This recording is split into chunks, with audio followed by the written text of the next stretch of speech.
Well, all right. I don't even know if I'm live. I think I am, but whatever. We're going to continue. So, what am I here to talk about? As you can read the topic, the reason why I decided to do this because I've been getting to a lot of discussions with people, work, other people who so called in this righteous way of living. And one of the main topics is about this multiple wives things. And you see this a lot, especially on Facebook and all these other, you know, social medias. And when they had these little groups, polygamy and all this stuff. So I decided to give it some thought and decided I'm going to make you know, I ain't going to say a movie, but a podcast about it. Where did it come from? Did the creator intend for us to have more than one wife? This is the discussion. Then there's being said there's a law that says you can marry multiple women. I have yet to find that law. I don't know what book is written in, but I understand where they're getting this from. And sadly to say that they are mistaken. So let's get into this, right? When the creator created this earth, everything that is in it, we can read about that in the beginning. But when he got to the man, he said, let's create man in our image according to our likeness in our image. Then he said he breathed the breath of life into the man's nostrils, and the man became a living soul. So that part right there, living soul, that means he gave the man instructions, understanding, and the knowledge. What was the knowledge that he gave him? All the creation that he had created. He gave him wisdom. There was laws, there was structure, there was order, there was guidelines. These are the things that he had put in front of the man to follow. So when man began to get the understanding, he actually put them to the test. So when you read about the part when he told Adam that he was going to give him the task and duty to name all these creatures and everything that he had put in front of him, it wasn't to see if he could, hey, just throw a name out there. Oh, that look like that can be a bird. That look like that can be a lion. No, it was to test his understanding to see do he actually have the understanding. So what was the purpose? If he understood the character and the nature of each creature that he created, and he had to name it accordingly. So that means he had to study every creature and the nature of that creature and the spirit that was in that creature to give it a name. It was the same reason why he changed Jacob's name to Israel, because there was a new spirit that was given to him. So he had to put a name to it to activate it. This was the reason why he gave Adam that task. So when you get a woman, so when he created the woman for, remember, I just said it, everything was created before she even got here. Everything. All she had to do was come in and play the part in which she was created to do. And that was to be the helpmeet to the husband. He was given everything to follow. So whatever it is that he asked her to help him out with, that was her job. Not only that, but to nurture and nourish him and the kids. But who did he give that man? One woman. He didn't give that man multiple women. It says in the beginning he made male and female. Therefore a man shall leave his father and his mother and cleave unto his wife, and the two, not the multiple, the two shall become one. Where in the world did we get off with this whole multiple wives things? Well, I can tell you where it came from. We go into Genesis chapter 4:19, right? This is the seed of Satan, which generated from Cain. Now, when Creator put Cain out in the middle, everybody know the story how Cain killed Abel. And when he dealt with Cain, he put the mark on his forehead, sent him out, and he's gonna become a target and all that. But he began to develop and multiply on the face of the earth. And during this time, he had offsprings, and they began to form a life that was conducive to whatever made them happy, whatever satisfied them. They created a lifestyle based on that. So as time went on, you had, let's say, from Adam all the way to Noah, 7 generations. They all had one wife, one. And mind you, these people lived damn near close to 1,000 years old. They all have one wife. Even when you go over here to the side of Satan, Cain's offspring, it wasn't until the fifth generation that they started this multiple wives, which started with Lamech. He started this multiple wives thing. This wasn't nothing that was done in the beginning. This stems from Lamech, the fifth generation of the descendants of Satan, which started with Cain. Prior to that, it was all one woman. Now, in Genesis chapter 6, verse 3, I'm going to say start at 1. It says that the son, here, I'm going to put this up here for y'all so y'all can see it. Read this.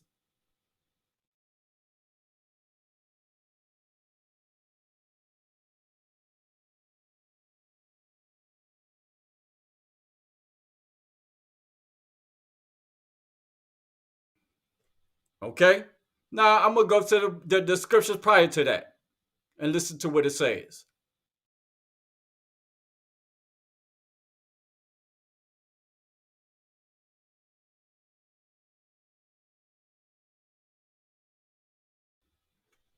So in Genesis chapter 6, verse 2, it said that men began to multiply on the face of the earth. And they began to have daughters. And then it said that the sons of God began to go into the daughters of men. Now, let's make a distinction here. Men began to multiply on the face of the earth. Then the sons of God went into the daughters of men. Before Cain was put out in the wilderness, there wasn't that many people out there like that. Or there was. But everybody knows that Cain had killed Abel. So when Adam had Seth, Adam was 130 years old. Now keep in mind that these people lived 1,000 years, so 130 years is like what, in their 20s and their 50s in our lifetime? So when Adam had Seth, he was 130 years old. And when Seth had Enosh, he was 105. But it said when Enosh was born, this is when men began to worship and call on the name of the Heavenly Father. Prior to that, you didn't have that. You ain't had nothing but the wicked seed that was repopulating the earth during this time period. So they had a 235-year head start. We talking about the offspring of Satan, which is Cain. They had a 235-year head start. When Enos was born is when they began to acknowledge the Father. This was a whole new different lifestyle that was according to how the Creator intended for it to be in the beginning. This is where Enos started. Prior to that, the seeds of Satan, which started with Cain, they started all his multiple wives. They brought in the measuring, the scales, the balance, the borders, and all this other stuff. Prior to that, everybody was getting along. But it wasn't until Cain started all this stuff. And this is where the division and the fighting and the selfishness started to come in at. So when Enos was born, there was a new righteous way of living was introduced to them. So when it says that the sons of God went into the daughters of men, and they began to take them wives of each of their choice. Let's keep in mind that when Enos was born, who was they going to marry? Because they didn't have no other body. You can't marry your sister or your cousins. They weren't even on the earth during that time period. Satan and his offspring had a head start. So he didn't have a problem with them getting married. Because what they did is they went and got the women from the daughters of men. They went and got them women and converted them to their way of life. But it wasn't until the seventh generation that when Noah was born, it was that generation who began to defile the lifestyle of the Creator and start veering up and going over here to the side of Satan and start living their lifestyle that Cain and them set up. That's when they began to corrupt themselves. So when you read that, it said, this is when the sons of God began to go into the daughters of men, and they took them wives of each of their choice. They started doing the same thing that they was doing, collecting women, having multiple wives. And this is your first example of the Creator being displeased. He didn't condone that. This is why he said that my spirit will no longer strive with man. For man is only flesh. Therefore, our life is reduced to 120 years. Again, they live down near 1,000 years. For our life to be reduced to 120 years, that's just one breath. You here and gone. This is why it says in the book of James, chapter 4, I can't remember, it says that who are we to boast about where we're going to go and what we're going to do and how you going to, who are we to boast about this? He said we ought to say if it's the Lord's will that we're going to do these things. Because you here 1 minute, you gone. You're not guaranteed to live the next day, not even the next minute. I've experienced that. I was talking to this one brother. This was, those of y'all who know what I'm talking about, chosen seed. I was talking to a brother. We just happened to have our little, Sabbath service, and it was the end. Everybody was going home. It was probably around 10 o'clock at night. And he was sitting by the door. So as I was leaving, I stopped and I chatted with the brother, and I was like, "Hey man, you all right?" Because he was waiting on his wife. He was like, "Yeah, I'm waiting on my wife to come back, yada yada." And he was telling me about we supposed to be getting together that Sunday. And so, he was saying, all the brothers planning on getting together that Sunday at this particular time. We're going to go over whatever. Can't remember. And then he was like, "Oh," I'm like, "Oh man, I didn't even know that." He said, "Yeah." So I'm like, "Okay, cool." He said, "Hey man, I'll see you then." My exact last words to him was, "If it's the Lord's will, I'll see you then." 2, 3 hours later, that brother was gone. I didn't find out till the next morning. But 3 hours later, the brother was gone.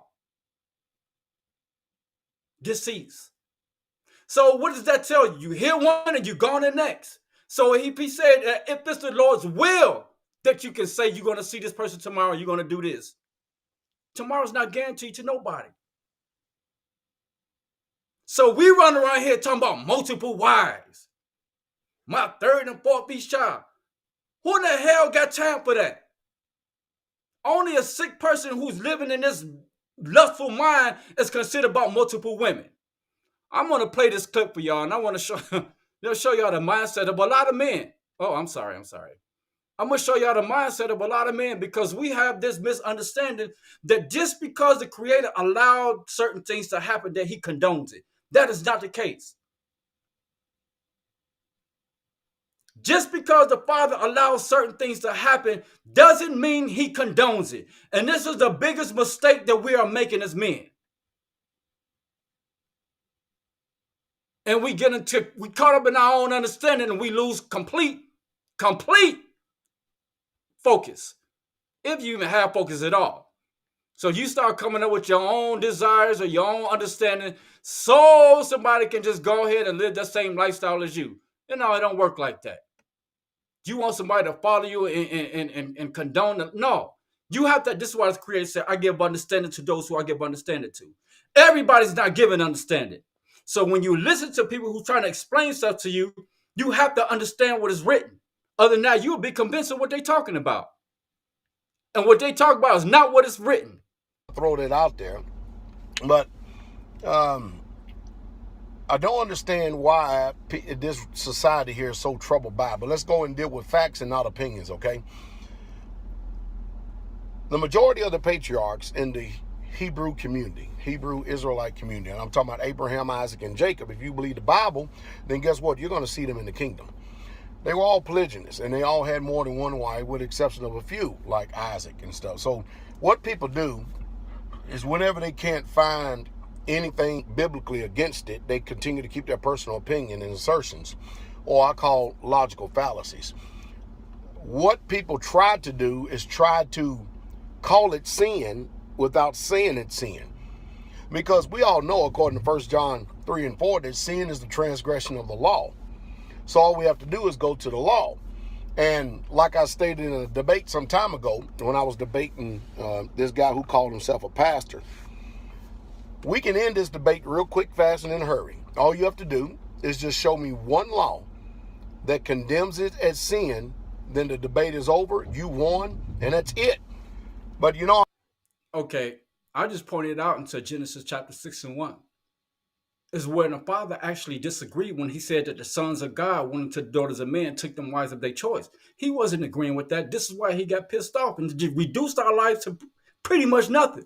He wasn't in agreement with this multiple wives. As I said before, he didn't have a problem with them marrying because they had to marry somebody.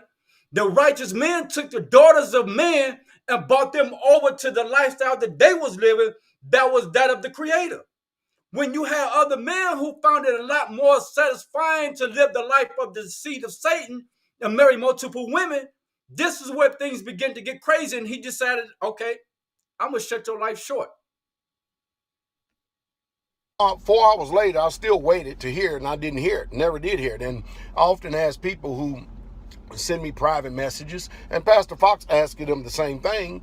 And a lot of people, they just do it. And we just said, just show us the law that says it's sin, and nobody can seem to produce it. They come up with logical fallacies. In other words, they come up with made up questions.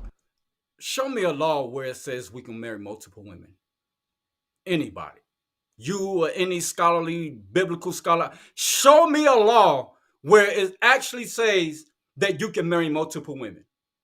You're not going to find it. I already know where they're getting this from.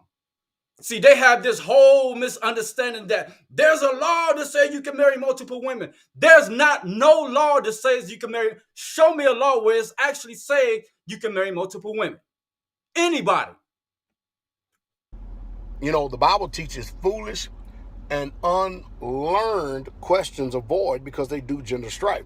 So these people come up with foolish and unlearned questions, foolish and unlearned statements. Let me give you a couple of facts here, okay? You remember when Hagar took off and left from Abraham? She took her son Ishmael and she just took off and left because of the strife that was going on with her and Sarah. And I'm going to deal with that one too.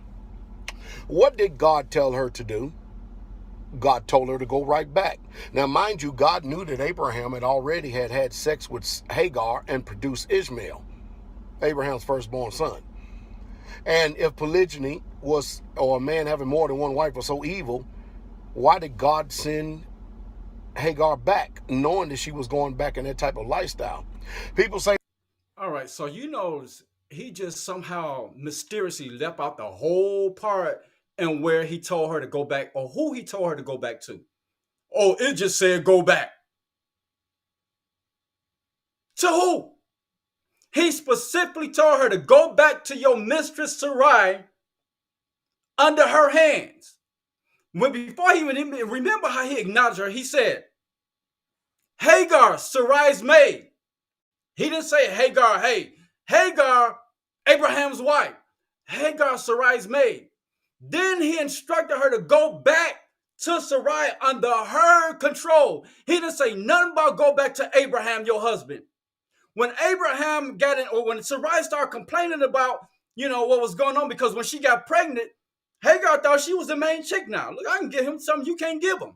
So she got into her head, she was the main chick. So there became a strife between Hagar and Sarai. And so when she brought it to Abraham, what did Abraham do? That's your trick. That's your chick. You do what you want to do with her. Yeah, hey, that's your maid. He did not consider that woman his wife. So when the father told Hagar, he said, go back to your mistress Sarai and go under her control. He didn't say none go back to Abraham because the Creator nor Abraham considered that woman his wife. So Abraham had one wife. They did not consider that woman his wife. Again, if you don't study this stuff, the way he making it seem like he said go back.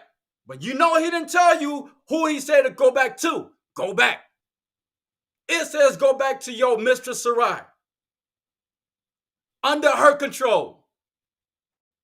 When you have this understanding, you won't be so caught up into what these guys saying, because he's trying to make it seem like it was okay for him to have multiple wives. And they did not consider Hagar his wife. Abraham had one wife, and it was always Sarai. This is why the Creator told her to go back to her mistress Sarai and be subjected under her.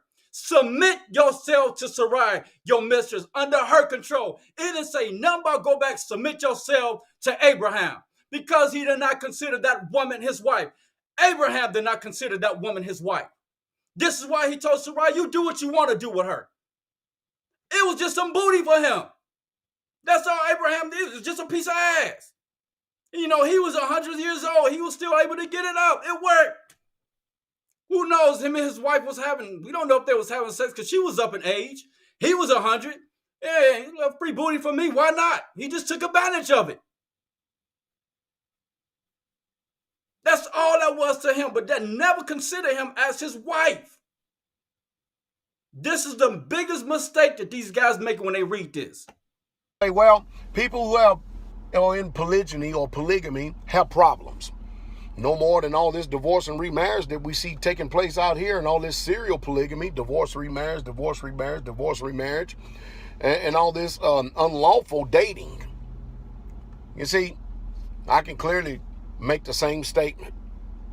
For instance, except mine would not be a logical fallacy. Mine would come from truth and facts. I'll give you an example. Let's just assume that Adam and Eve were monogamous, all right? And I don't know too many people in America that is monogamy or that is monogamous. Do you? Before you got married, was you monogamous? Was your wife a virgin when you got married? If not, then guess what? Oh, well, let's just go on with the subject. He thought about it because he was about to cut himself real deep with that one. You remember what he just said? Was your wife was a virgin when she married? Now here's a man with multiple wives. He had to think about it. This is why he wanted to skip and go back to the conversation. Look at his face expression. We play that part again. He thought about it and realized he was about to cut himself wide open. Let's assume that Adam and Eve were monogamous, all right? And I don't know too many people in America that is monogamy or that is monogamous. Do you? Before you got married, was you monogamous? Was your wife a virgin when you got married? If not, then guess what? Oh, well, let's just go on with the subject. Yeah, right. Mm-hmm. Let's just assume none Adam of your and Eve wives were are monogamous, okay? With virgins. Guess what? The first sin that came into the world came by a monogamous couple. The first death that came into this world came by a monogamous couple, meaning murder. That's what they produced. The first bitterness, hatred, strife.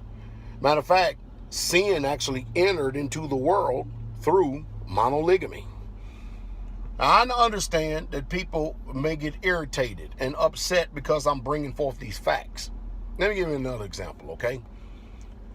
As painful as it is, and the reality of it is this. Moses, in Numbers 12, took an Ethiopian woman, a Cushite woman, for a wife. And Moses' older brother Aaron and his sister murmured against him because he had took the Ethiopian. And mind you, he was already married to Zipporah. But watch this. So what he's trying to say here and convince people that here it is, Moses out doing the wonders of the Creator.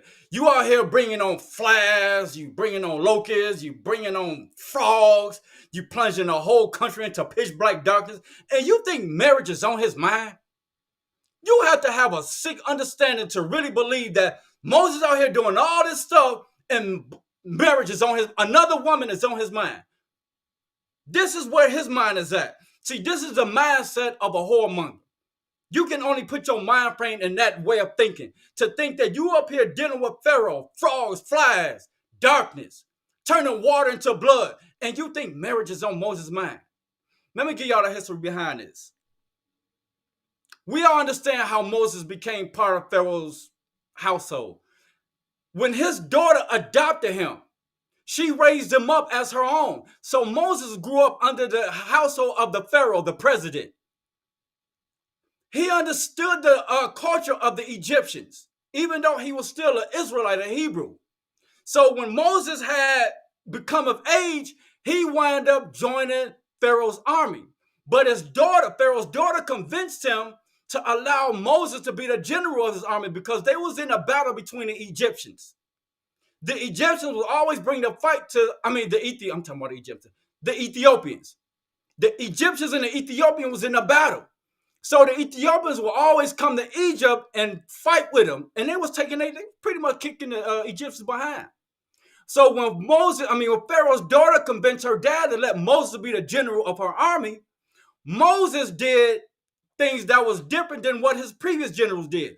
So you can read about this in Flavius Josephus in the Antiquities of the Jews. I think it's book 3, chapter 10, somewhere around there. There was only one way to get to Ethiopia, and it was had to go through the way about a river. So when you try to go there, they can see you coming. So they was already on the defense. But Moses had a different way. You remember the wilderness. There was a wilderness that you couldn't go through because it was so treacherous. So Moses knew this wilderness. I don't know how he got to the point to where he knew how to manipulate the scorpions and the snakes, flying snakes. You know how ironic how this come back in full circle, because that was the same wilderness that he brought us through when we came out of Egypt. Now, mind you, Moses is 27 years old at this time. So he wound up taking an army through that wilderness and caught the Ethiopians by surprise. And he started taking their land. He did. He conquered them, took their land. It just so happened that the Ethiopian king's daughter saw Moses, knew he was a general of that army, and fell in love with him. And what did she do? She sent her maids out there to break their ice and introduce herself to her maids. So after a long period of time, they became acquainted with each other and they started talking. And they made a decision to get married. Moses is 27 years old. He's in the Egyptian army.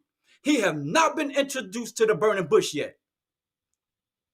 So at a period of time, him and that Ethiopian woman became married. Fast forward.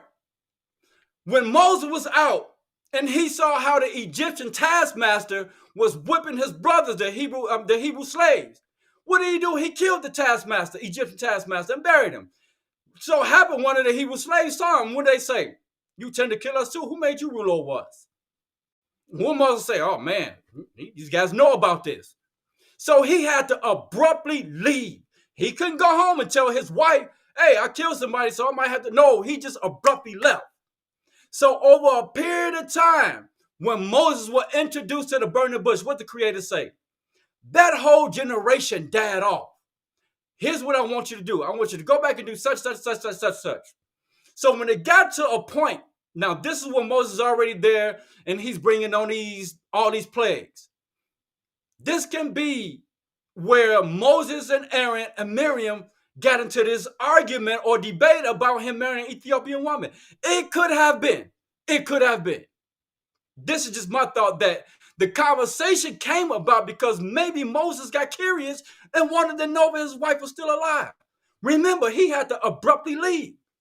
And the Creator already told him that whole generation had died off. So could it be that he got curious and wanted to know if his wife was still alive? He did not marry no Ethiopian during this time period while he was bringing on plagues. The way this brother trying to make it seem like that's what happened. He was already married to Zipporah, so now he's just going to go and marry another Ethiopian woman. No, that's not what happened.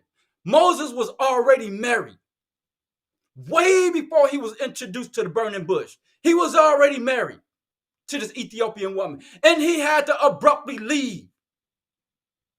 So again, it could have been that he got curious and wanted to know if his wife was still alive. And this is probably how the conversation came about. I don't know, this is my assumption. But it was not that he married her while he was out here doing the will of the Creator, the way this brother trying to make it seem. The Most High. Strike two. Moses had one wife. Abraham had one wife. Abraham did not consider Hagar his wife.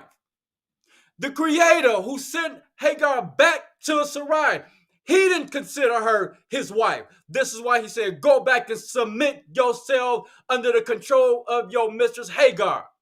Not go back and submit yourself to your husband Abraham. Go and submit yourself to your husband Hagar. That is not his wife. Moses did not marry another Ethiopian woman while he was in Egypt this time. You're dealing with another whole different Pharaoh. Again, that past generation that Moses grew up with, they all died off. So him talking about that while he was married to Zipporah, he got another wife. You see, I noticed this with a lot of these so-called Israelite dudes. These so-called teachers and preachers. They have a tendency of playing with words. If you don't study this stuff and you don't understand, boy, they'll make you think that what they're saying is actually what is written. And it is not. Came down and called them three up to the door of the tabernacle in Numbers 12. Go read it for yourself in context. Yeah, I just did. And the Bible clearly says, and they murmured against Moses because of the Ethiopian woman. Watch this.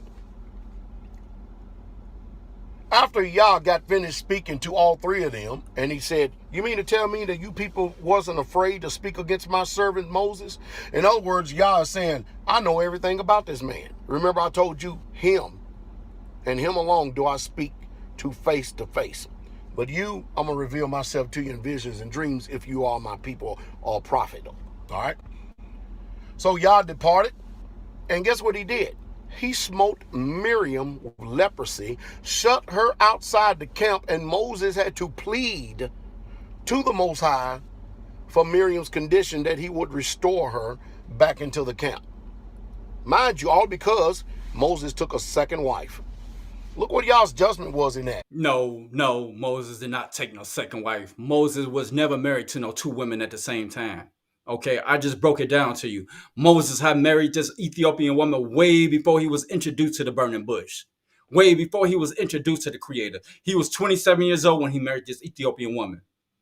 Again, he just abruptly had to leave and go and disappear because he killed the Egyptian taskmaster.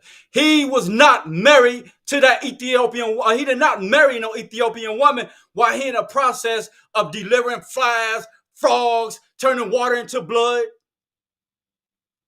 plunging the whole country into darkness. And you want to make it seem like he was out here marrying women? No, he was already married to that Ethiopian woman. And like I keep saying, it could have been, it's just my assumption, that the conversation came about because maybe Moses got curious and wanted to know if his wife was still alive. That's a possibility. But he did not marry her while he was in the process of doing the will of the Creator, according to how this brother trying to make it seem. In other words, you murmur against Yah's men, called men, whether you believe they are or not. You in some serious trouble. Some very serious trouble. No wonder you probably have calamity. Translation, he considered himself a God called man. So murmuring against his ideology of multiple wives are coming against that, you in some serious trouble because he considered himself as a godly called man. See, these pompous, self-titled, self-proclaimed Negroes have this arrogance about themselves and thinking that they can just come up with all type of stuff and people are supposed to fall into it and believe it. This is why Jeremiah say, woe unto man who put his trust in man. Woe unto man who put his trust in man. Because if you sat here and you wasn't a learned person, a person who studied this stuff, this Bible, you will be convinced that everything that this brother's talking about is actually written, and it's not. See, the Creator said, I give understanding to those who I give understanding to. Either you wasn't given understanding, or you are willfully trying to deceive people to follow or agree to your way of life and promoting polygamy. I ask, where is the law to where you can say, or tell me or show me a law anywhere where it's scripture in the Bible that where it says you can marry multiple women? Because I'm about to go into this a lot deeper where Christ had the complete opposite thought. And this is going to bust a lot of people's heads wide open when I break that down. I digress. Strife in your lives because you're probably murmuring against something that you shouldn't be touching. Let's give you another example. David committed adultery by taking Uriah the Hittite's wife, and he tried to cover it up. He didn't cover it up. He may have covered it up for a time, but Yah, through the Most High, the Most High's prophet Nathaniel, or Nathan, revealed it to David that you are the man. And then guess what? All this calamity came into his house. Now, David had a man murdered, thereby having blood on his hands. My question is this, and I want you to answer me. Why did not the Most High, the creator of the universe, the one that we all say we love, why did he not condemn David, but instead put his sin away from him? Why did he not demand a divorce from Bathsheba, but instead he brought forth Solomon? because the Creator didn't believe in divorce. And Christ even brought this out in Matthew chapter 19, verse 3 all the way into 12. When the Pharisees came to Christ and asked him, "Hey, Rabbi, is it lawful for a man to put away his wife for any reason other than her commit, or for any reason?" And Christ started breaking it down to them. He was like, "He who made the man a woman. Therefore, a man shall leave his father and his mother and cleave unto his wife, and the two shall become one. Therefore, the two is no longer one. I mean, they're no longer two but one, meaning they didn't got married. Now they're one. They're one unit as husband and wife." And then they asked him, and Christ said, Christ said, "That which the Father put together, let no man put asunder," meaning a division or separation. So they asked him, "Well, why did Moses give us a bill of divorce?" And you can read about the divorce in Deuteronomy 24, or what they are talking about. And Christ's response to them was, he said, "Because the wickedness of your heart, Moses suffered you to give you the bill of divorce because you niggas are going to do what you want to do, regardless of what I said." So understand, when the Father told Moses, because you remember Moses kept asking God, could he go into the land of Israel with the children of Israel? And God kept telling him, no, don't inquire about it anymore. But when he got to a point when he started showing Moses the beginning and the end, he knew our demise. He saw what was going to happen to us. And this Moses like, well, ain't no sense of me harping about this anymore. But what did he say? These people was going to turn against me. So he already knew our demise. So when he said, "Moses suffered you to get a bill of divorce because of the wickedness of your heart," you was going to do what you want to do regardless of what I say. That's why he did it. But did he condone it? No, he did not. This is what Christ said. It was not so from the beginning to get a divorce. Only because of the wickedness of your heart, he let you do it. So no, he's not going to let David. Here it is. You done killed this lady's husband, put him out on the front line to have him killed so you can sleep with her, and then you going to just let her go and just, no. You stuck with that woman. And out of that line, coming from David all the way back to Jesse, comes our Messiah, Jesus Christ, Yahshua HaMashiach. What in the world is going on?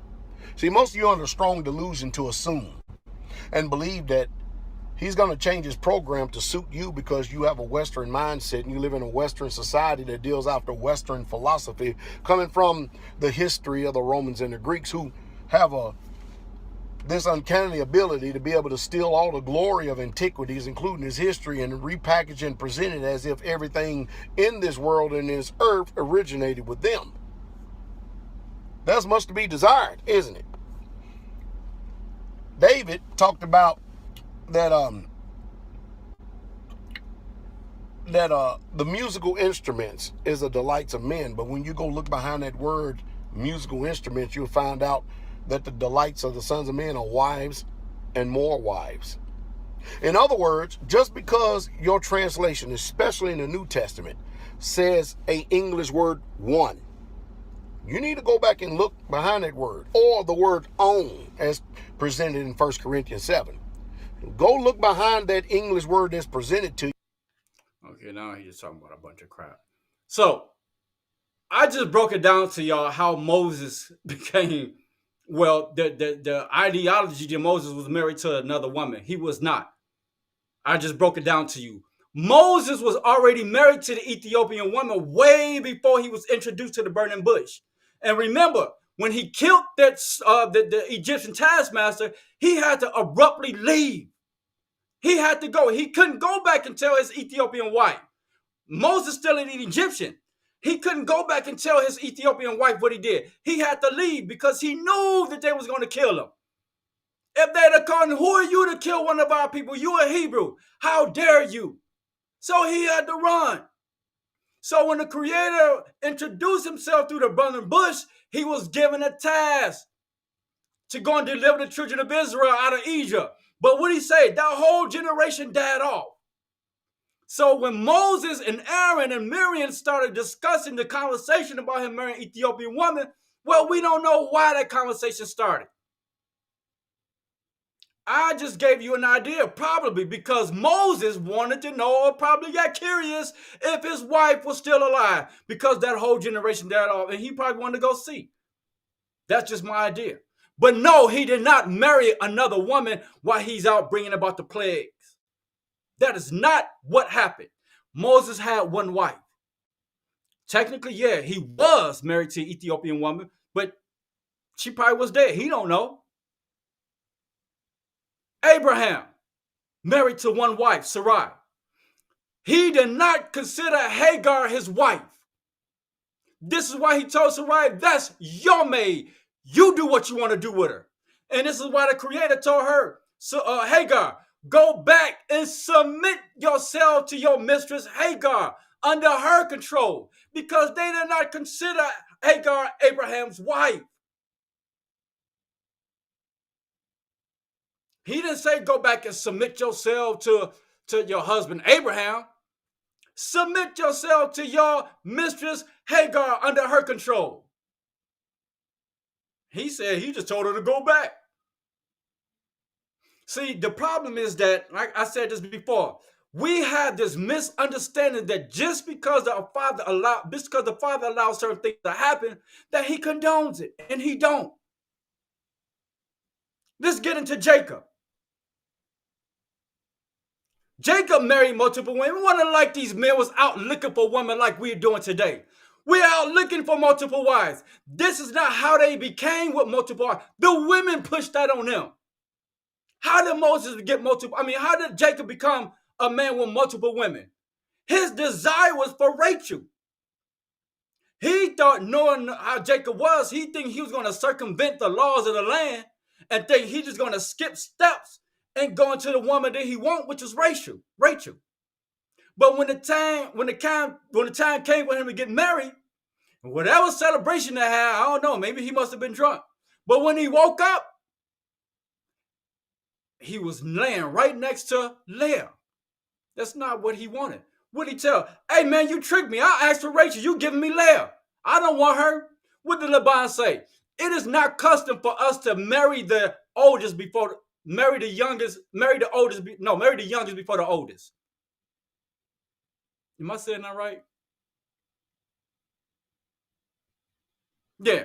It is not custom for us to marry the young one before the old one.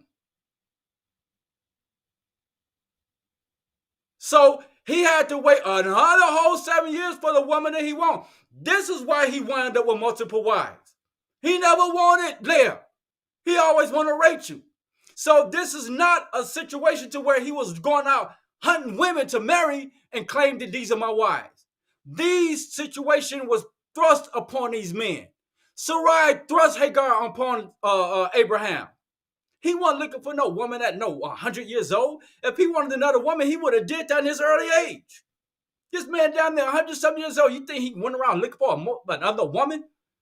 He just saw an opportunity to get free booty. So all this was just ass for him.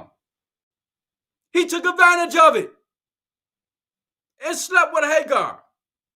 Because Sarai had this mindset that she's going to circumvent what the Creator had already set up about them having a seed, which was Isaac. She didn't think that she was in a condition to be bearing out no kids at her age. That's why she said, you think my husband going to find pleasure in me at my old age? He probably didn't, because they probably wasn't sleeping with each other. But he sure did find pleasure in Hagar. Tore that behind up. But he didn't ever consider that woman his wife.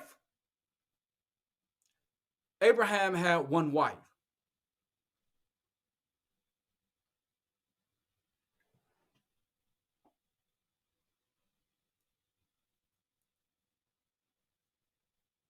One wife.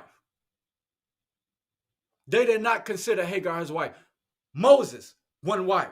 He was already married to the Ethiopian woman at 27 when he was dealing with the Egyptian army, when he was a general in the Egyptian army.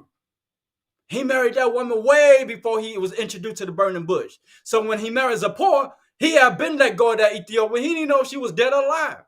We talking about years, decades later. Because Moses was 40-something when he was introduced to the burning bush. He was 20-something when he married the Ethiopian woman. So when he had to abruptly leave, he just left her and went out into the wilderness. But when the father said that whole generation died off, the conversation maybe came about when he wanted to, or just got curious to know if his wife was still alive. And this is probably why Hagar and Aaron brought it up. This is my thought. But it wasn't like they was going out looking for multiple women. They was thrust on these men. We in today's world run around here looking for multiple women, polygamy, because we think, oh, our forefathers did it. No, they wasn't doing that. It was thrust on them. Moses, from Adam all the way to Noah, all of them had one wife. And they live damn near 1,000 years old. They all had one wife. Even the seed of Satan who introduced polygamy through Lamech. That's who started polygamy. Lamech, who was the seed of Satan. He introduced polygamy into this world. And that didn't happen until 5 generations later. Even they believe at one point it was one wife. So when Lamech decided he's going to bring in another whole lifestyle by collecting all these women, everybody from that generation more said, hey, let's do the same thing. So this is why it says that the sons of God went into the daughters of men and took them wives of their choice, because they started multiplying, having multiple wives. The Creator wasn't with that. This is why he reduced our lives to 120 years old. You're like one breath of life and we out of here. He wasn't in condoning it with that crap. Everybody have this misunderstanding. Just because the Creator allows certain things to happen, that he condones it. A prime example, this whole dietary law. Well, the dietary law said that you got to do this and you got to do that. You got to look at the toenail, got to go this way, and the other toenail got to go that way, and the chicken got to say something a certain type of way, and you got to clean it this way, and the dietary law. And in their mind, they thinking they really doing something. They're going into these deep crevices of dissecting the dietary law. Like the Creator he said, you lusted to eat that bullshit. It's not that I want, you want to eat that crap. Okay. Since you want to eat it, here's what you can eat, and here's what you can't eat. This is considered clean, this is considered unclean. It ain't like you wanted to do this. He don't condone that. You wanted to do that. And you trying to, the dietary law. Same thing with the divorce. The reason Moses gave you a bill of divorce because the wickedness of your heart. It was not so for you to begin a divorce from the beginning. This is why Christ said that you are not allowed to put your wife away for any reason other than her commit adultery. If you put your wife away and you go around and you marry another woman, you committed adultery. So right then and there, he's telling you, hell, you can't even get rid of the woman that you have and marry another woman. You let alone talk about multiple wives. You get rid of that woman, you go marry another woman. You committed adultery in this life that we're living today. No, we are not allowed to have multiple women. He didn't condone it. Just because he allows certain things to happen doesn't necessarily mean he's in agreement with it. And this is the problem with these dudes. Jacob was thrust into that. He didn't want Leah. His desires was with Rachel. So he waited a whole another 7 years to get the woman that he wanted. He didn't care too much. And then when they started having kids and they got to a point when they couldn't have kids no more, here, you go into my maid and have kids by her. No, you take my maid. It was this competition with these women that was keeping up a bunch of foolishness, driving these men crazy to the point that even Jacob said, he got mad at Rachel because she couldn't have kids. Who you think I'm God? You take your issue up with him. I can't help you. You know on me for? Who's driving this man up a wall? None of these, I grew up around this multiple wife stuff. It does not work. And you know what? I'm going to go as far as say anybody who's from Dimona, I'm going to go out and say 99.99.5% chance that none of them people in Dimona that married to multiple women are still with them same women. They are probably with one wife now, if that, or even if they even married at all. But I'm going to go on the land and say 99% of them dudes who married all them women, they're not with them women to this day. I'm going to take a chance to say that because it doesn't work. If the Creator intended for us to have multiple women, he would have given us that from the very beginning. We taking this upon ourselves because the forefathers, no, they're not going out here looking for women. They not going out here chasing women. This situation that you're reading about was thrust on them by the women. The women, the one that pushed the polygamy. I told you from the beginning, you had the seed of Satan that generated from Cain. They had a 235-year head start. So the lifestyle that they was promoting during that time, it was all generated for their life. There wasn't a righteous seed that was being produced, that was not populating the earth at the time. It wasn't until Enos was born that the righteous seed came about and started living a different life. And this is where they started getting corrupt when Noah's generation was born. That seventh generation.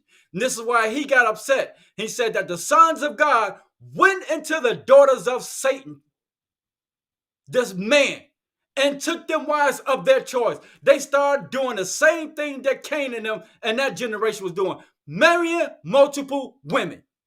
And the Creator didn't sit well with him. This is why he cut our life short. 120 years, one breath of life. Where are they getting this multiple wives for that the Creator is in agreeing with this? They getting this from Exodus chapter 21, verse, starting at 7. When you read about that, when you actually read about that, that is talking about labor laws. These are talking about contractual labor laws and how to deal with each other. So in this situation, Exodus chapter 21, starting at 7, somewhere around there, it says that. So let me give you a little background.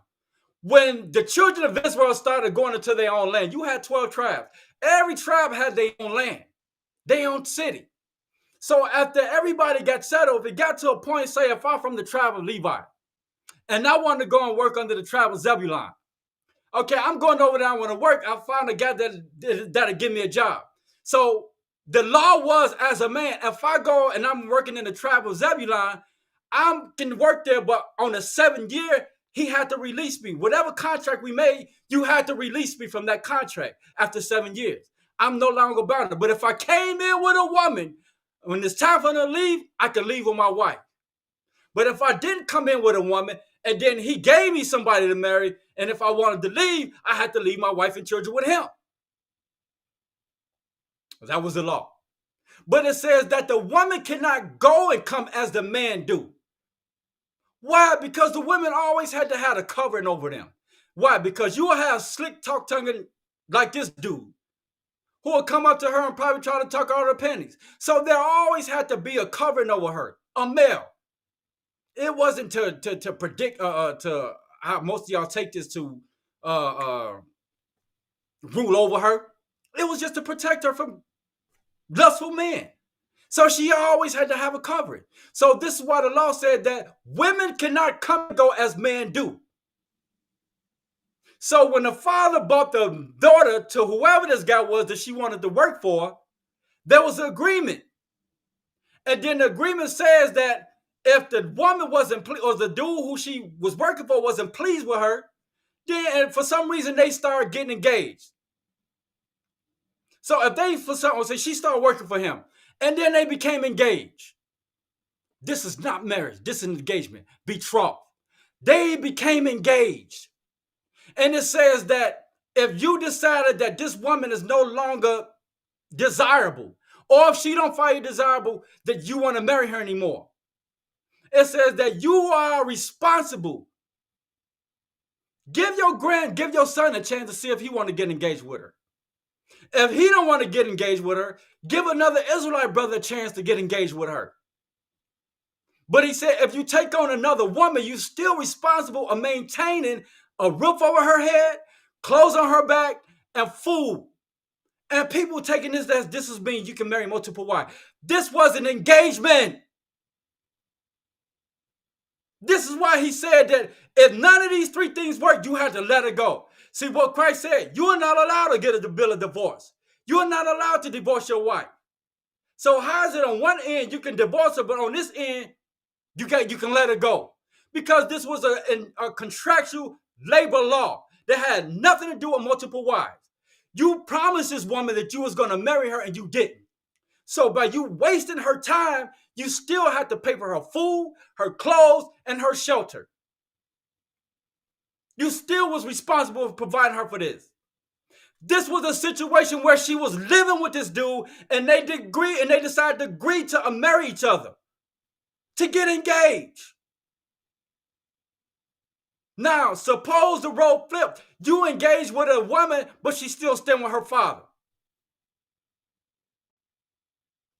See, you see the difference? Are you responsible paying for her food? Are you responsible paying for her clothes? Are you responsible for her staying with her father? But you engage with her. No, you are not. This was just an incident, a situation to where they happened to be living with each other, and they made the agreement to marry each other. And now, about her being under his roof, he still was responsible of providing her the necessity of life, food, clothes, and shelter, because he made an agreement with her, and for some reason they didn't follow through. So now you got to maintain this woman until you get somebody else a chance. That's all that was about. In engagement, it was not a marriage. The marriage became a legal marriage is when they engaged in sex. If she was a virgin and the blood from her virginity was shown that she was a virgin, the marriage became official through sex. They didn't do that in this situation. This is why he said that, hey, if you don't want her, if your son don't want her, give the Israelite brother a chance. If none of these things happen, you have to let her go. Free of charge. You have to let her go. This is not a marriage. This was just an engagement that did not wind up getting into marriage. It's the same thing that when the Creator told Moses and Aaron, I think this is Exodus 19, he said, look, go to the children of Israel and tell them that I'm your God. If you do this, and if y'all do this, and you do this, I will take you and be a peculiar people unto myself. So Moses, he said, go to the elders of the children of Israel and tell them this. So Moses and Aaron did that. And the elders went to the children of Israel and said, all that the Creator told them. And what they say, everything that the Creator told us, we will do. That was just an engagement. That was not a marriage. It was a message sent from the Creator to Aaron and Moses to give to the elders of the children of Israel. And the children of Israel said, everything that the Father said, we will do. It was an engagement. The marriage to that didn't come until Moses put it in writing and the blood was sprinkled on us and on the 12 pillars. That's when it became a marriage with us. Prior to that, it was just an engagement. It was, we agreed to it. It's the same situation we're here. Exodus chapter 20, 21, verse 7. All this was in an agreement that y'all was going to get married and you didn't get married. So for all these three steps, you give your son a chance, he didn't want it. You give another brother a chance, they didn't want it. You got to let it go. But the law says you're not allowed to divorce your wife for any reason. So how you going to make it impossible or an agree that you can divorce her on this end, but on this end, you can let it go? Because it was not a marriage. And they saying because, let me say this. When you read the Bible, if there's a word, any word in the Bible that's italicized, it is not the original word. That was added in there. So when you read the Bible and you see that word wife, that is not the original word. It was added in there. The topic of that chapter was about labor laws, not marriage. We making one sentence because it says that if you take on another wife, this is Exodus chapter 21 and 10.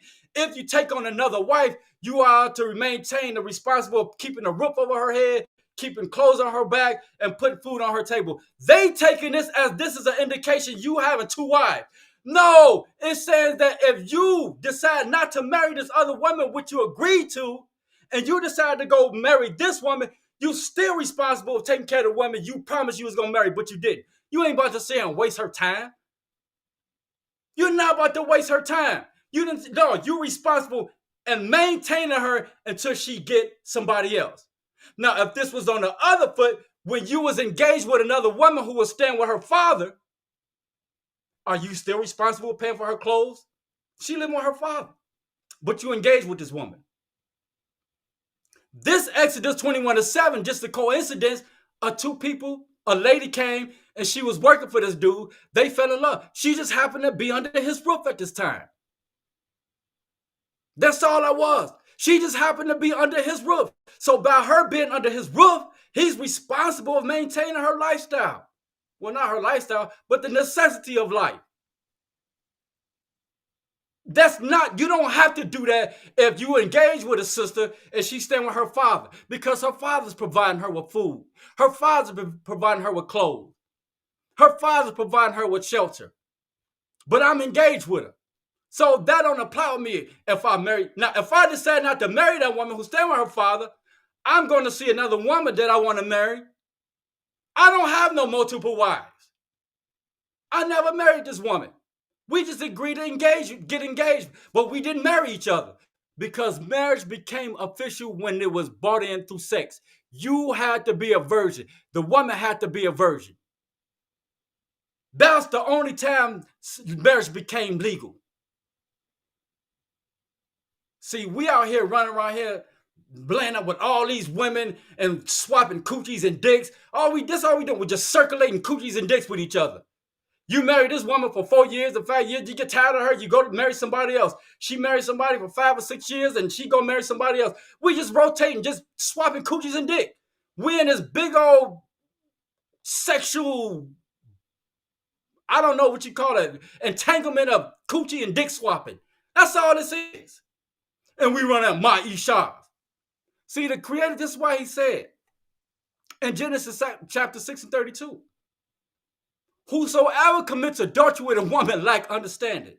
Therefore, he destroy his own soul. What is the understanding that you lack? You don't understand the dynamics of marriage, how the Creator set it up from the very beginning. We going about following our own desires. We going about following our own lust. He never intended for us to have more than one wife. If it was so, we would have been done that. Adam all the way to Noah, one wife.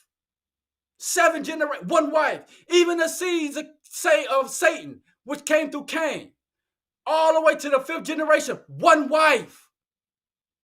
You think the Creator is going to condone something that Satan introduced? Because that's who introduced the whole multiple wives. The mind and the spirit of Satan through Cain, offspring through Lamech. And we start using Abraham and Moses and Jacob as examples of us having multiple wives. And I always say and broke all that down to y'all. None of them went out looking for more than one wife. None of them went out looking for multiple women.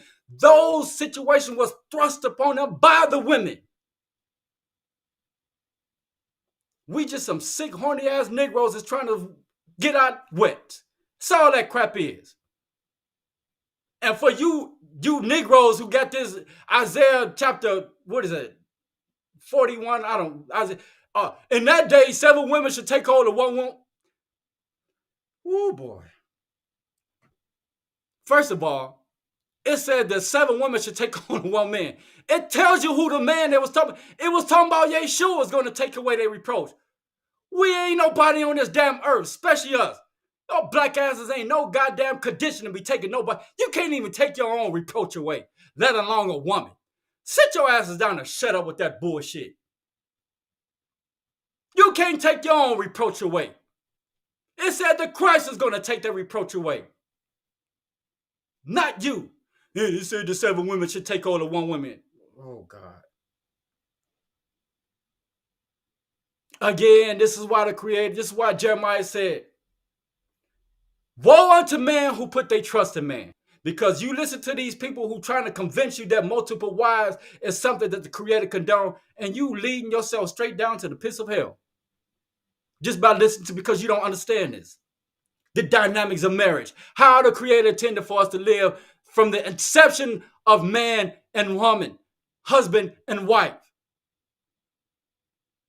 So they get in Exodus chapter 21, verse 7 all the way to 10 mixed up. That's an indication that the law says you can marry multiple wives. All that is a contractual agreement between labor laws.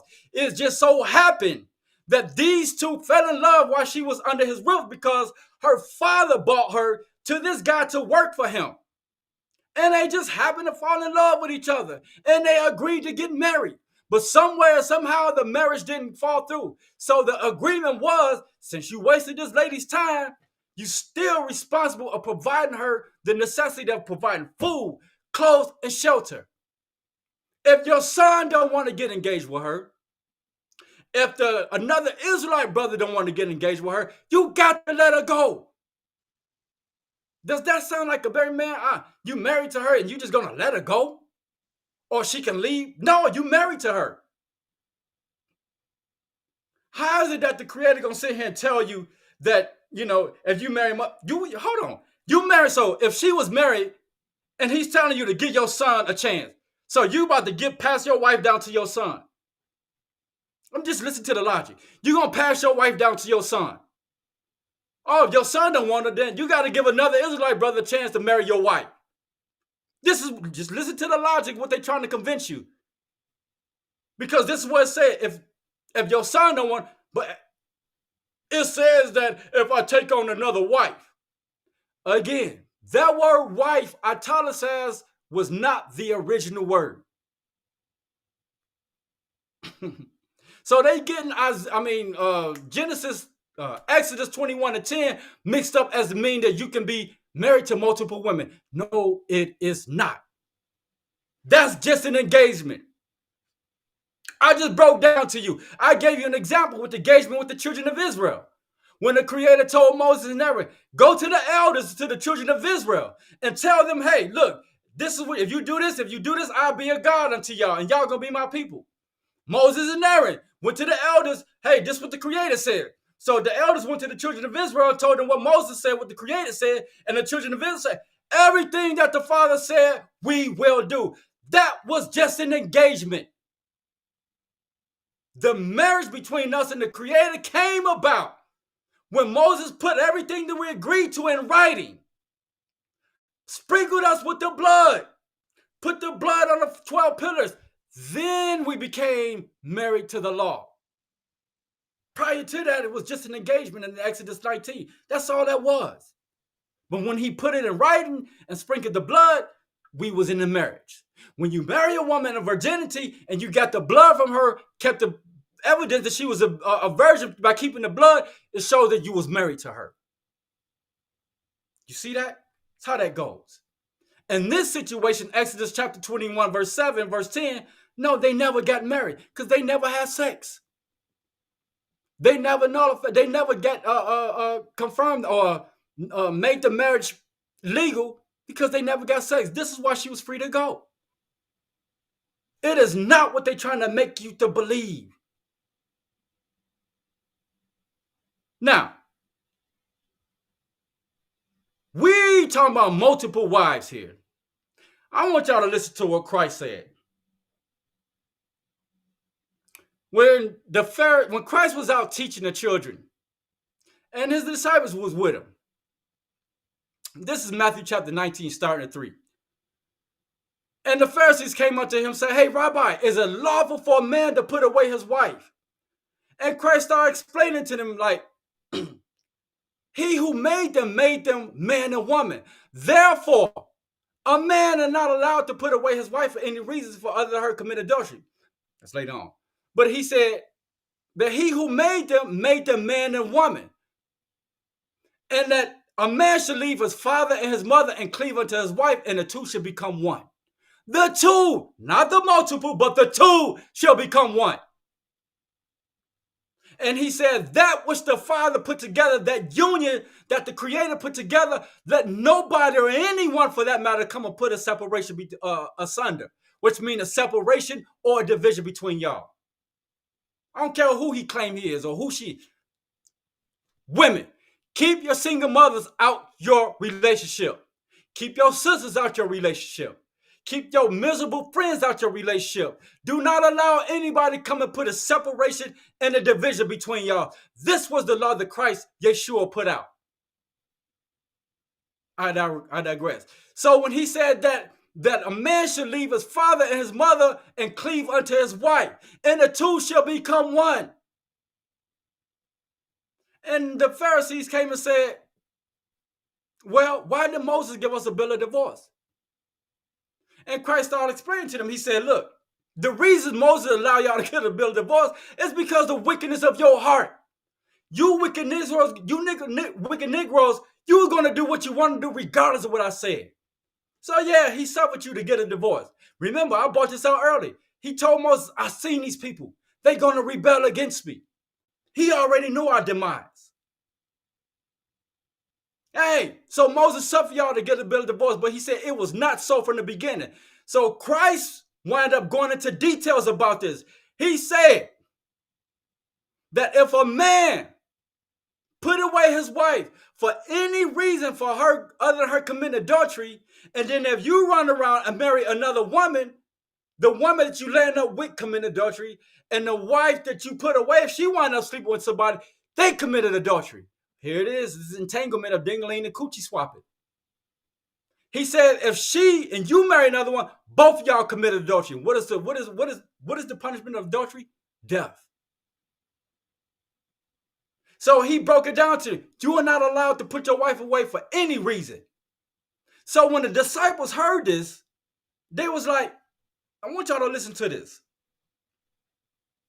When the disciples heard this, they was like, if this be the case for a man and his wife, we better off not even getting married. Because they never heard of nothing like this. Because they was used to doing what we're doing today. Just getting married to a woman, you be with that woman for 4 or 5 years, and you just move on to the next. She's getting married to a dude after 4 or 5 years, y'all get tired of it, you just going on with the next person. Here it is. We just in this entanglement, the circulation of coochie and dick. And all of a sudden, everybody just having a fuck fest.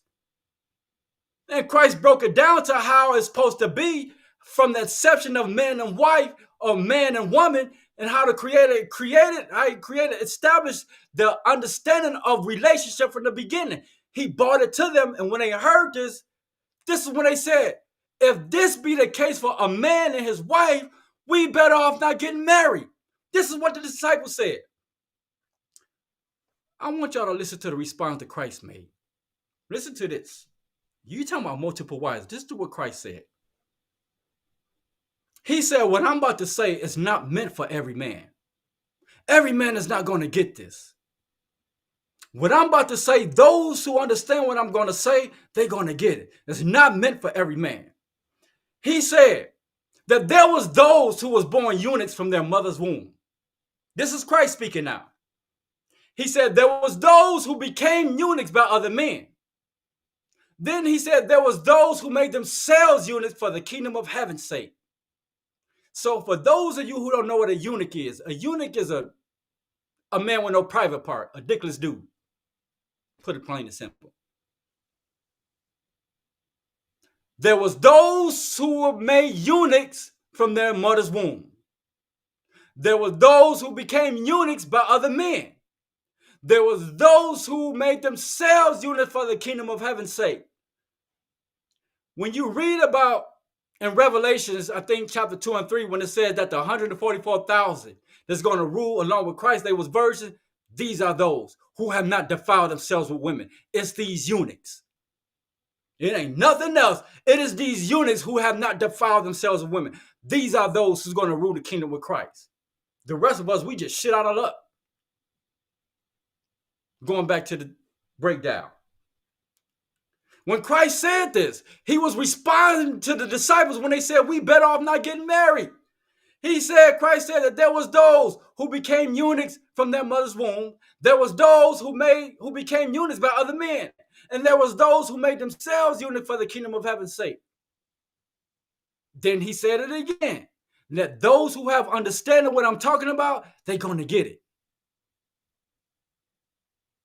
Why did Christ respond to them that way? By using the analogy of eunuchs to respond to the disciples when they said we better off not getting married. Why did he respond using the eunuchs? He was pretty much agreeing with them. You better off not getting married. This is where Paul get that from. When you read about this in 1 Corinthians chapter 7 all the way to 1 through 40, you notice how Paul kept saying, stay single, don't get married. He got that from Christ, because this is what Christ was saying. Why Paul was saying, if you are a virgin man and a virgin woman, it is not sin to get married. Anything prior to that is sinful, because if you sitting here marrying a woman that, let me play look, this is what we're going through right here as men. We're not understanding of the Creator's ways of life. So we going about doing things based on our own desire. Listen to this. I want y'all to watch this.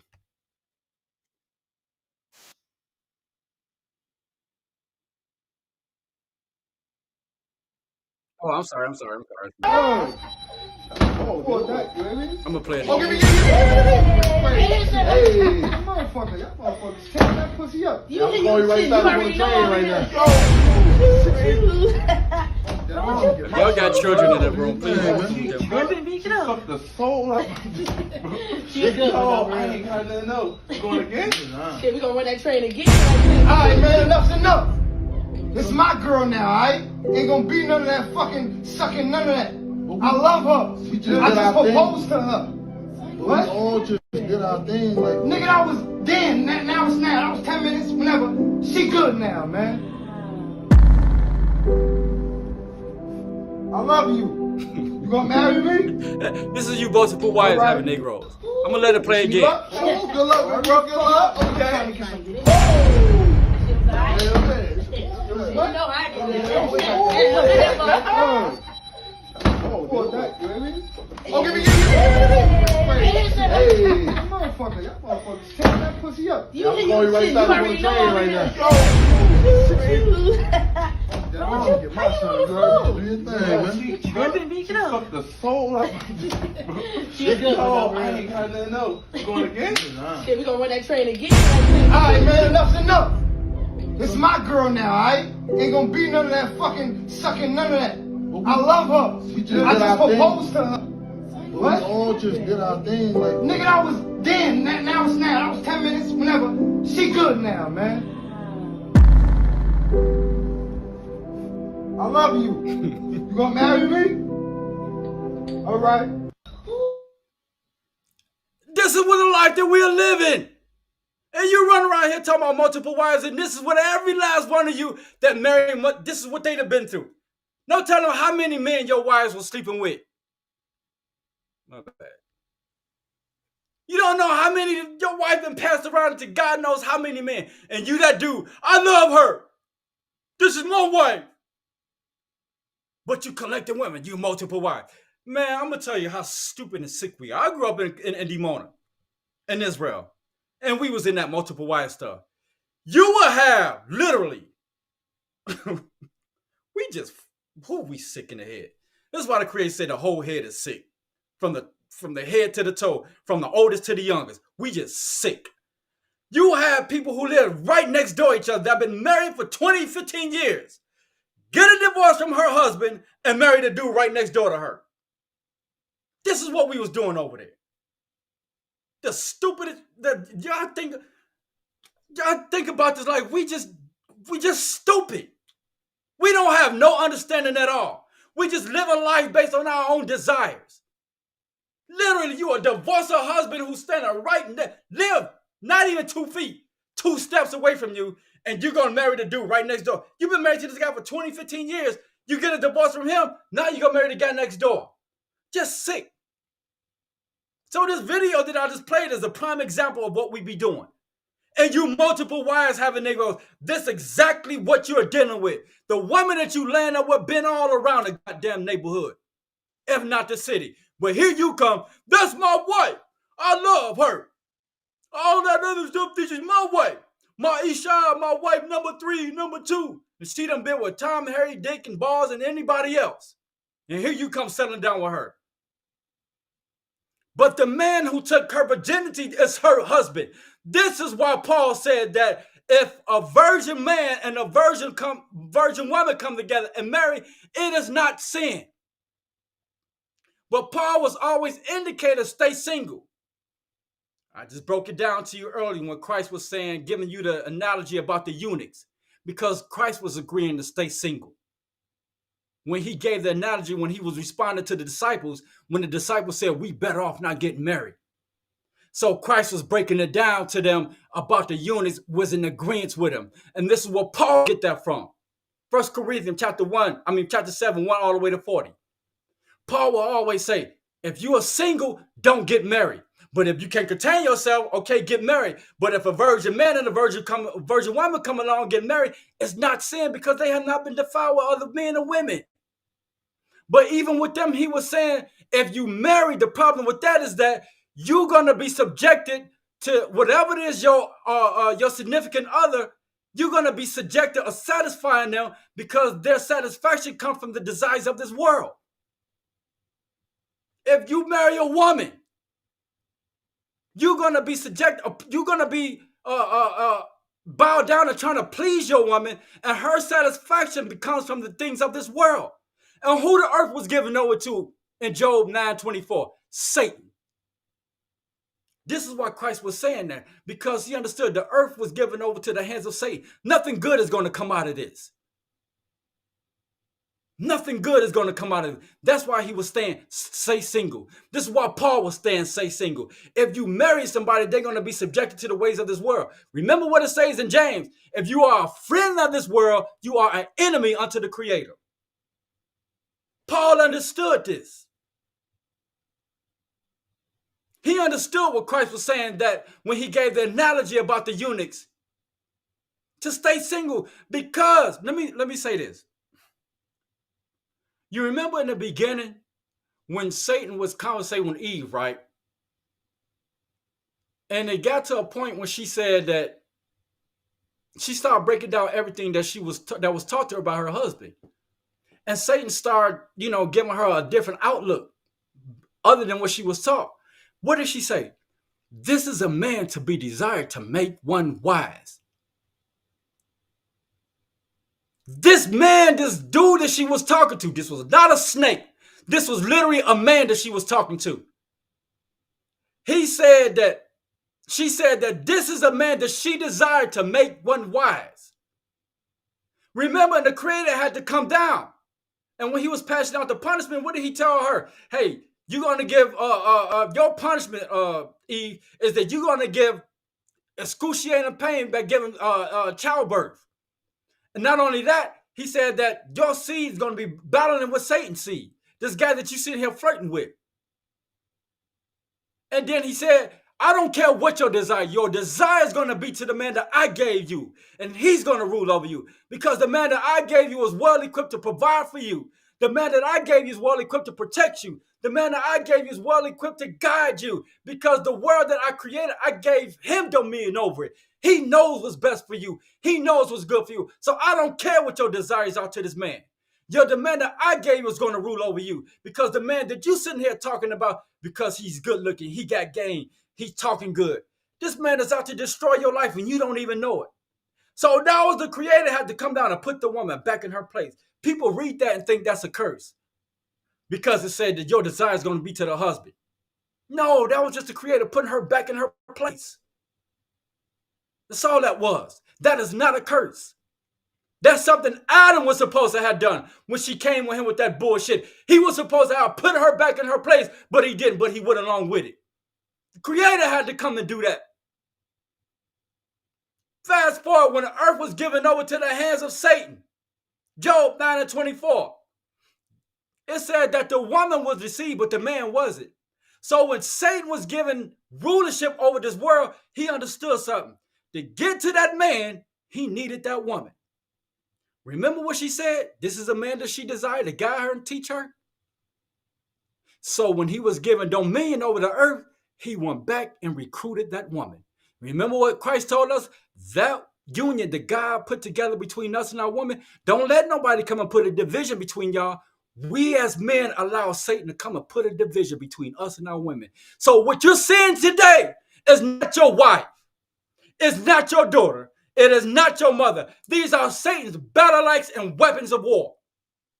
This is why they can take this system and the system provide for them. Any given moment, they can make up something. Yeah, he did this and he did that. You going to jail. The system protect them. This is Satan's world. He made a system to where that he provide them the necessary things that they need. You don't need a man. I'm your man and I'm your God. I got a jail system, a justice system that will benefit you.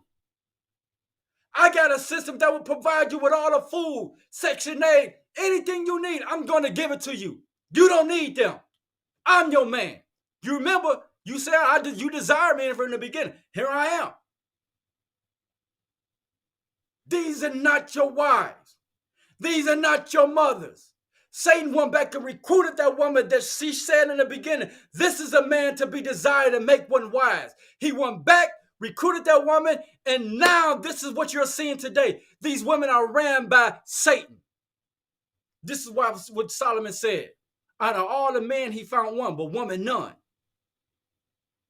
Proverbs, it says something about there's nothing more worse than death. What's worse than death is a bitter woman, something like that, a wicked woman. Now that's diabolical. Being around a wicked woman is worse than death. That's scary. What does that tell you? Hold on for 1 second. Okay. What's worse than death? A wicked woman.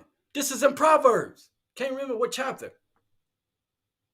Who's teaching her this? Satan. It's best that you live on the rooftop than to live in a house with a contentious woman. Who is she getting this from? Satan. The man that she said that she desired to guide her and teach her. This is who teaching her today. So the women that you are, women that's not godly women, who you think running them? This is why he provided her with the system. We allow Satan to come and put a separation between us and our women. This is why every time you look on every podcast, there's always debating who the prize and what you should do, who's the winner, who's the prize, who should do what for the women, how the men. You don't understand this. We coming up with our own theories, but we're not understanding the spiritual warfare that we battling with each other. Because we are not dealing with the godly women. Because as men, we allow Satan come and put a division between us. We allow him to come and separate us from our women. Now he's in control of them. This is why Christ said it's best that you stay single. When he gave the analogy about the eunuchs, it was an indication because he was responding to the disciples when they said we better off not get married. And Christ's response was using a whole analogy about the eunuchs because he was in agreement with him. This is why Paul got that from when he said, hey, don't get married. If you do get married, he said, you'll be okay. But if you don't get married, you will do well. He ain't saying not to get married, but those who read this, who understand this is what Christ said, they're going to get it. Because what Paul was saying, if you do get married, their significant others is going to be attached to this world. In order to please them, the things that they'll please them is attached to this world. And the world that they're attached to was given over to the hands of Satan. Nothing good is going to come out of them. So he's trying to get you to stay focused and trying to solidify a place in Christ's kingdom when he come and teach. When he come and rule the world. This is what we should be focusing on. And we run around here talking about multiple wives. Christ telling you to stay single. You up here running around talking about multiple wives. Well, tell me a law where it says that you do not have where to say that you can't marry multiple wives. And he's sitting here telling us, stay single. We don't get it. We don't get it at all. We come up with stuff and we think this because we read a few scriptures and we think that the scriptures that we're reading is actually saying that we can marry multiple women. It's not saying that. This is why the Creator said, I give understanding to those who I give understanding to. Everybody not giving understanding. So by understanding, you're going to actually get into this mindset thinking that, hey, I'm doing the right thing because our forefathers did it. And our forefathers was just doing pretty much following their own lust, their own desire. Abraham, he ain't married that woman. He was just free booty for him. Isaac had one wife. Jacob, he was forced into it. He didn't want to out here looking for multiple wives. He wanted Rachel the whole time. These women initiated the multiple wives thing, not the men. Listen to this video right here. I want y'all to listen to this. Now, you know it's bad when unspiritual man coming to the realization about having multiple wives. I mean, having one wife, how beneficial it is. Watch this. See, yeah, not everybody, like you have any type of sense, you will know that what's right and what's wrong. Oh, come on. I hate this thing. It's frozen. All right, give me a minute. Give me a minute. Give me a minute. All right, let's do this again. Let's try this again. Okay, here we go. Oh, disappeared. We're going to try this one more again. All right, here we go. It is. Believe it or not. It says former NBA player Steven Jackson speaks on the importance of having kids with one woman. And it's so wild that it's become so common to have children with multiple different women. And I fell into that trap as well. Now, on my podcast, so I have a podcast with my best friend Elliot, and we talk about a lot of different topics. But most recently, we've been diving really deep into biblical relationships, marriage, and biblical dating. And we've been sharing our personal stories as it relates to our dating history, and all of those types of things in an effort to try to show y'all what to do and also what not to do when it comes to biblical dating and trying to find that person who you're going to marry, that person who is equally yoked, that person who's going to glorify God with you and build a legacy, build a generation of God-fearing children. One of the biggest regrets, and it kind of pains me to even say that because I call it a regret, but I also don't regret my daughter, right? I don't regret my daughter. I don't regret, my baby girl, but I do regret my decision making, and I regret my obedience to my flesh. And this is before I gave my life to Christ. I didn't even really know anything about what having a relationship with God looked like. All I really knew was that I wanted to fulfill the desires of my flesh, and I did that. And that's the problem with a lot of us. And this is why a lot of these guys using this whole Exodus chapter 21, verse 10 as an excuse, because they just trying to satisfy the desires of their flesh. That's what Abraham did. Right.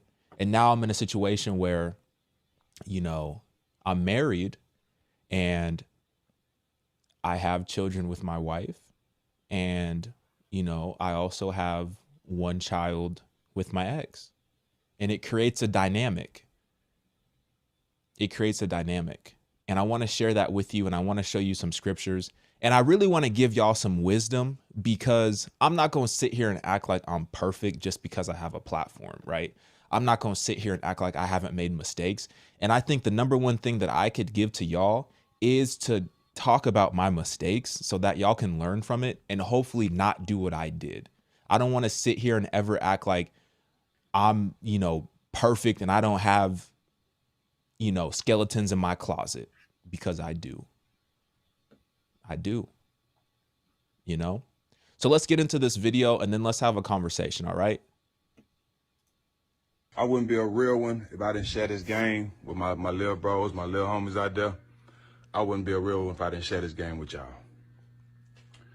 One, me, I've made a lot of mistakes in my life. So I feel like to share this game with these youngsters out here are the ones who planning on having families and moving forward and doing different things and being successful. A lot comes with it. What I want to tell y'all, find one woman love her and have families and have babies with her. Do not have kids by multiple women. No shit. Listen to me. That shit is overrated. The shit is played out, and it ain't what you think it ain't what you think it is. Okay. I have kids by 5 women. Right.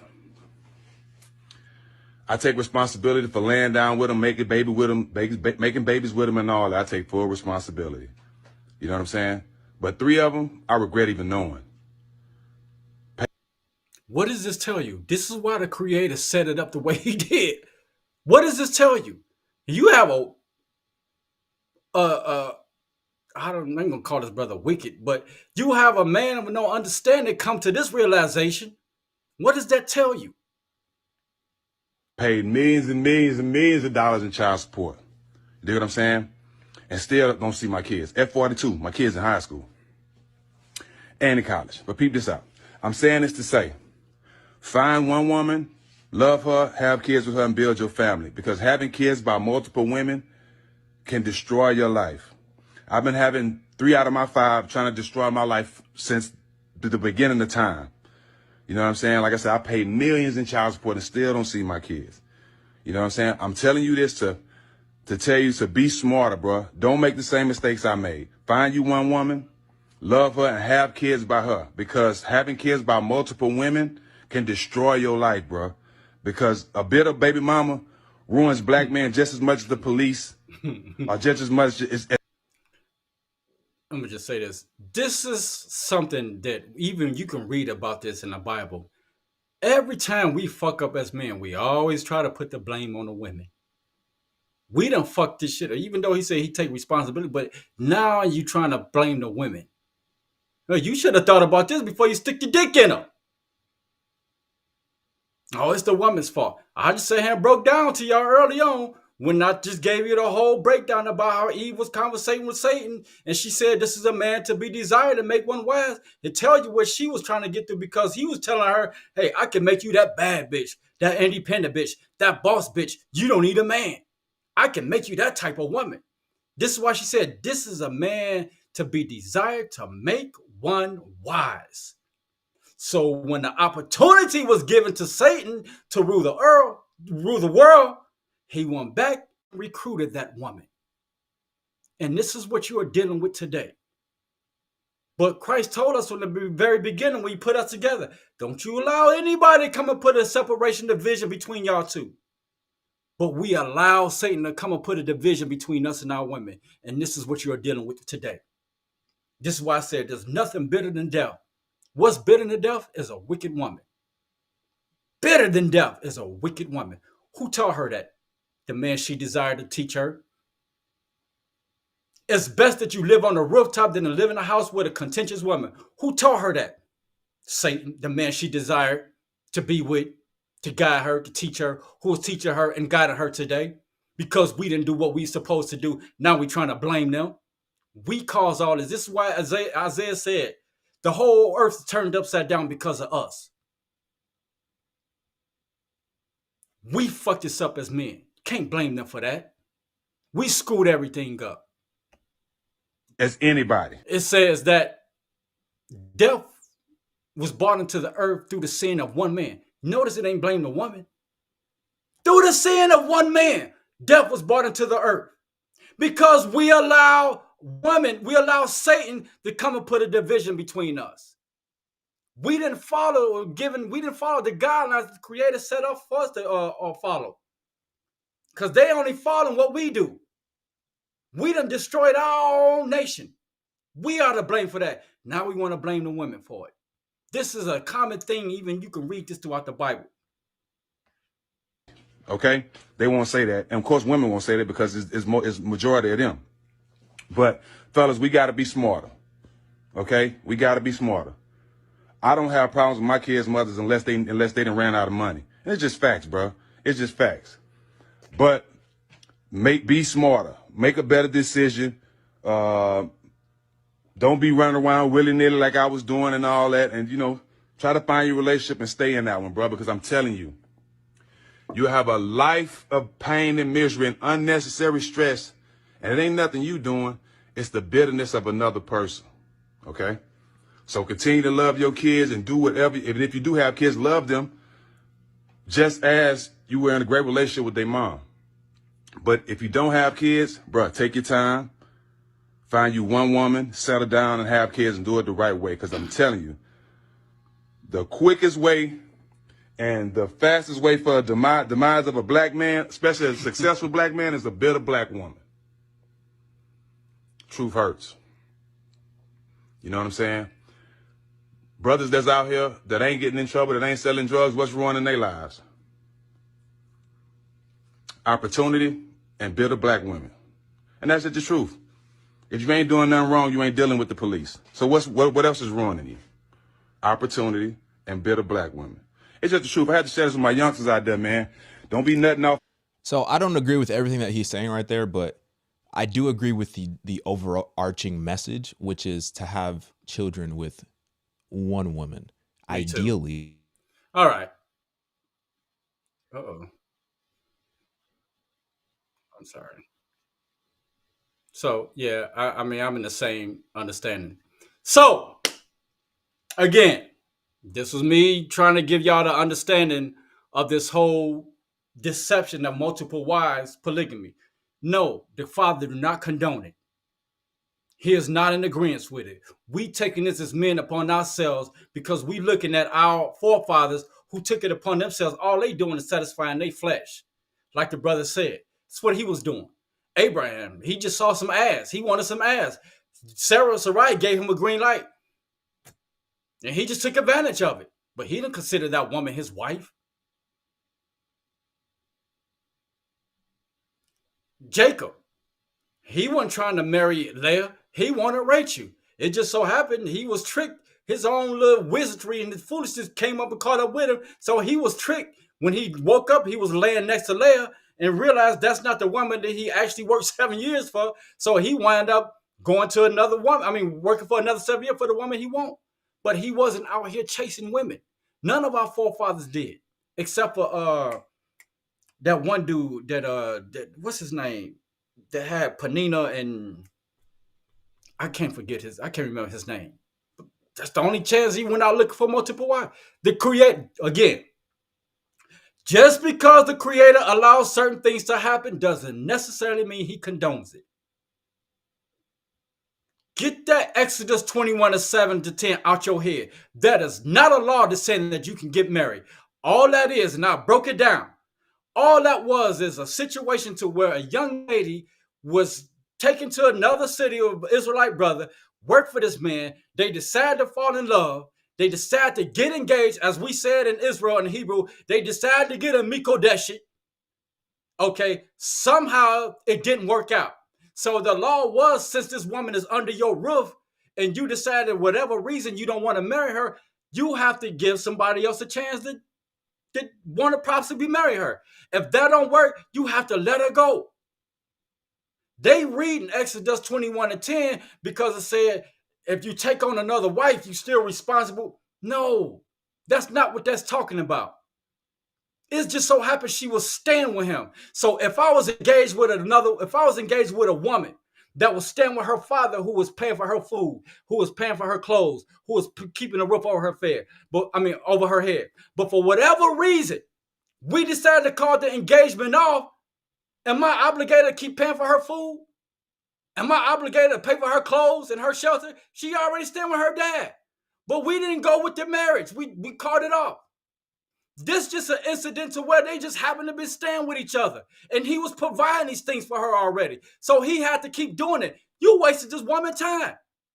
You told her you was going to marry her and you didn't. So now you got to let it, I gave you the options to follow. You got to let it go. This is not talking about having multiple wives. This is where they're getting that from. It's lawful. Show me. I challenge any biblical so-called scholar, any pastor, any deacon, any whatever you call yourself. I challenge you to prove to me and find to me where there's one law that says you can marry multiple women. You want to get on a debate about this? Because I got some more that can go further into breaking this down. I challenge you on a debate. Anybody about this multiple wives thing. I challenge you on that. Because y'all got this all screwed up. Your understanding of this is just all wrong. You just trying to, like the brother said, he just wanted to satisfy his flesh. This is what you're doing. But anyway, so I'm gonna go ahead and shut this down. As you can see right here, I'm gonna continue these topics because my next topic is gonna be the misunderstanding of submission. And this is gonna be geared towards mainly men, but also women. Because again, I keep saying, we got this all fucked up. We don't understand the stuff, how the creator set it up from the beginning. We don't get it. So I'm gonna bring the correct understanding to everybody, whether you like it or not. So I might do that this Friday. We're going to talk about that. My next topic is going to be the misunderstanding of submission. Or you got to submit because I'm a brother and you got to. We're going to get into that. All right. So with that, and there are other topics I'm going to be getting about. I mean, I'm going to dive into, because we need to start understanding the times that we're living in. Now, I'm definitely going to get into that. And we need to start preparing because things is not going to get any better. As a matter of fact, they're getting worse and worse and worse. We have to start coming to the understanding that if we don't come together, you're going to have to get with like-minded people and start coming together and prepare yourself for what's about to happen. Because things ain't looking good and they're not getting any better. So start getting your mind right, especially you sisters. Get into a mind frame to where you need to start preparing for survival mode. Brothers too, get with like-minded brothers and sisters, start creating communities and start stocking up on food, doing whatever you need to do and prepare yourself for what's about that because we about to go into full straight up chaos. Trust me. With that, inshallah, as the Muslims say, Lord's willing, I will see y'all this coming Friday.